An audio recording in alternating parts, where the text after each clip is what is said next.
Well, hey everybody, it's me, Jermaine, and I'm back again with another episode of The Simple Truth. It's been a little while. I've been away taking care of I would have to say some me time, but I'm back, and I'm back to share the simple truth as I see it, as I read it, and as it just comes across. Well, today's video is one that's going to be very controversial, so to speak. It's going to be one that's going to have many people's feathers ruffled, and it's going to have many people not happy with what I have to say. But honestly and truly, that's not the point of the simple truth. The simple truth is to tell you like it, as my grandmother once said, like a TI is, and if you like it, so be it. If you don't like it, again, so be it. It's a bit of a response to Pastor Dow's recent video, Obama is a Muslim. Now, I want to make a point, just as Pastor Dow made a point, that it really doesn't matter what someone's belief area is with me. I could care less. I know what I believe, and I share what I believe, but what everyone else chooses to believe is just that, their choice. But what I want to share with you is a video that was done in 2009 that causes you to raise many questions on whether or not President Barack Hussein Obama is actually a Muslim. There are a lot of defenses in the edits and the cuts of what is said. And remember, I said edits and cuts. I'm an editor of videos myself, and I know how things can be put together. However, I would just ask you to take a look at what is being said in the video, do your due diligence, do some independent research of your own, and answer the question for yourself if Barack Hussein Obama, President Barack Hussein Obama, is in fact a Muslim. Do I really care whether he's a Muslim or not? No. Do I really care what he practices and how he believes? Absolutely not. But when people want to use these type of things as judgments on whether or not, because we are in the heat of the 2012 presidential election, when they want to use these type of things as, is Barack Hussein Obama a Muslim? Is Mitt Romney is an admitted Mormon? These things have nothing to do with what their agenda actually is. Because what you have to understand is that no matter what they profess to believe, there is still an agenda on the table. And the agenda is to make sure that the agenda is carried out, is fulfilled by whomever is selected. Oops, did I say selected? Absolutely. Not elected, because when you go to the polls, it really doesn't matter. The president himself is selected, and then once he is selected, then the process goes through, and that person becomes the president of the United States. So I want you to take a look at this video, take very careful notice of the things that are being said. Remember, it has been edited, it has been put together. But once you see these things, it should spark some thought for you to go and do some more research for yourself. Check it out.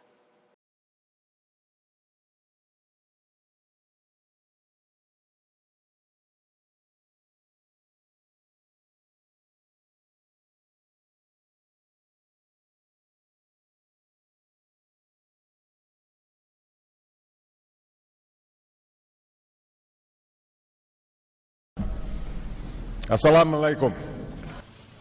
Many other Americans have Muslims in their families or have lived in a Muslim majority country. I know because I am one of them. But my father came from a Kenyan family that includes generations of Muslims. As a boy, I spent several years in Indonesia and heard the call of the azan at the break of dawn. I have known Islam on 3 continents before coming to the region where it was first revealed. That experience guides my conviction. You're absolutely right that John McCain has not talked about my Muslim faith.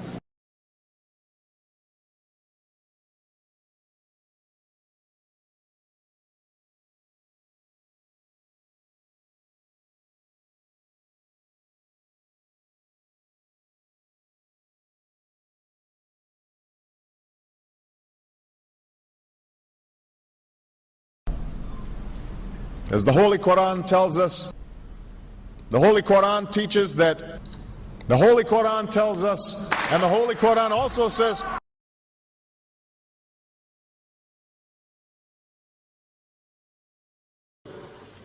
we will convey our deep appreciation for the Islamic faith, which has done so much over the centuries to shape the world.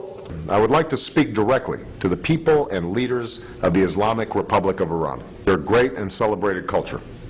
Over many centuries, your art, your music, literature, and innovation have made the world a better and more beautiful place. We know that you are a great civilization, and your accomplishments have earned the respect of the United States and the world. I also know civilization's debt to Islam. It was Islam at places like Uluzar that carried the light of learning through so many centuries, paving the way for Europe's Renaissance and Enlightenment. It was innovation in Muslim communities that developed the order of algebra, our magnetic compass and tools of navigation, our mastery of pens and printing, our understanding of how disease spreads and how it can be healed. Islamic culture has given us majestic arches and soaring spires, timeless poetry and cherished music, elegant calligraphy, and places of peaceful contemplation. They have fought in our wars, they have served in our government, they have stood for civil rights, they have started businesses, they have taught at our universities, they've excelled in our sports arenas, they've won Nobel Prizes, built our tallest building, and lit the Olympic torch. And when the first Muslim American was recently elected to Congress, he took the oath to defend our Constitution using the same Holy Quran.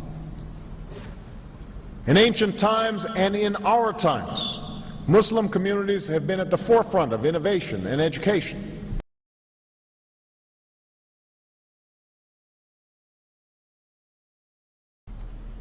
Islam is not part of the problem in combating violent extremism. It is an important part of promoting peace. The enduring faith of over 1 billion people is so much bigger than the narrow hatred of a few. In the United States, rules on charitable giving have made it harder for Muslims to fulfill their religious obligation. That's why I'm committed to working with American Muslims to ensure that they can fulfill zakat. It is important for Western countries to avoid impeding Muslim citizens from practicing religion as they see fit. And I consider it part of my responsibility as President of the United States to fight against negative stereotypes of Islam wherever they appear.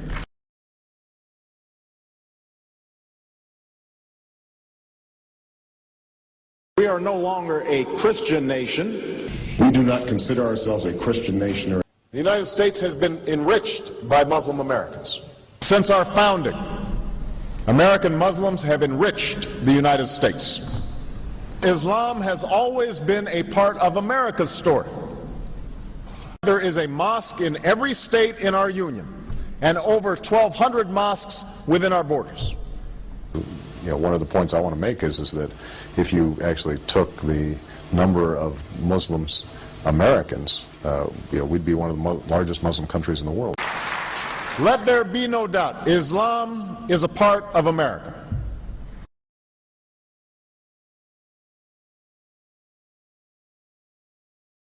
He did bow to the Muslim king, while he did not do it to the British Queen of England. And by bowing, he showed the world that I am subservient. I do bow down to you as a Muslim king, something no other president has done with Saudi Arabia. The Saudi king is his peer. He is not his subordinate in order to bow for him. And this is exactly what Obama did. Usually it is out of respect that someone would nod his head when bowing to royalty, and the ladies will give curtsy. But Obama went beyond what is required as a head of state and bowed to the Saudi king, and that's unacceptable. Right, it sent the wrong symbol. When you say it sends the wrong signal, what signal do you think it sends?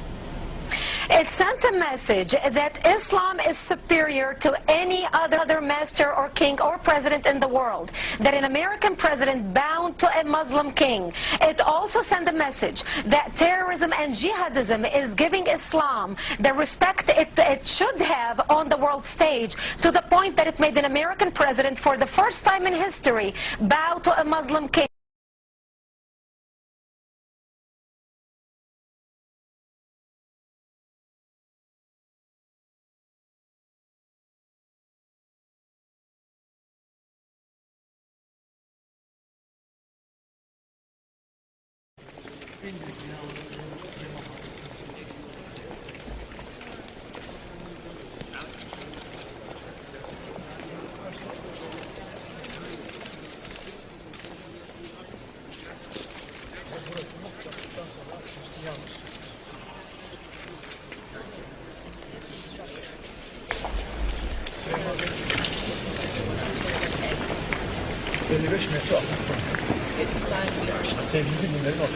And this is a common thought shared by all the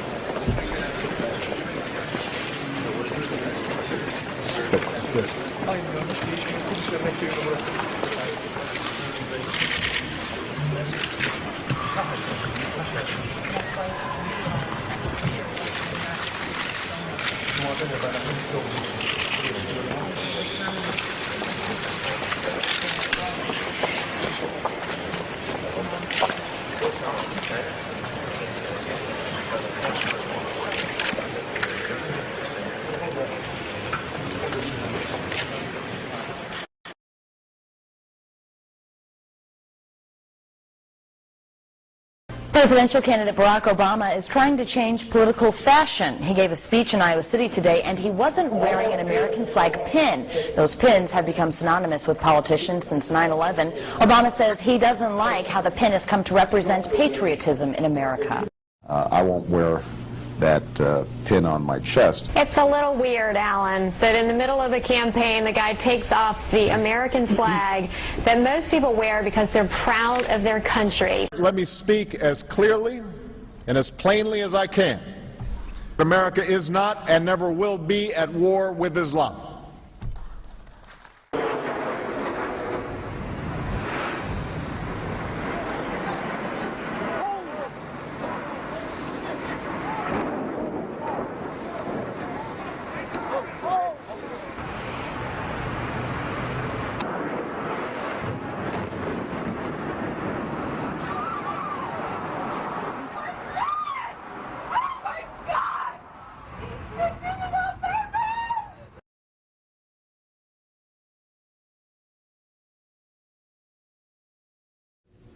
Thank you.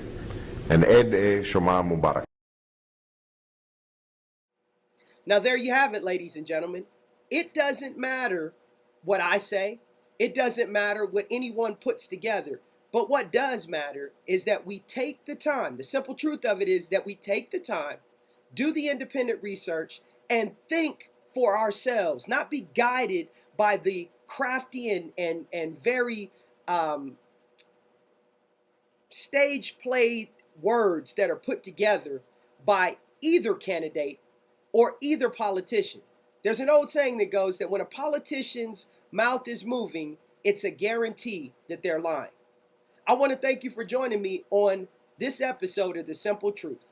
And as I always tell you, the simple things are oftentimes the most profound, but yet they're the most difficult to put into practice and to actually do.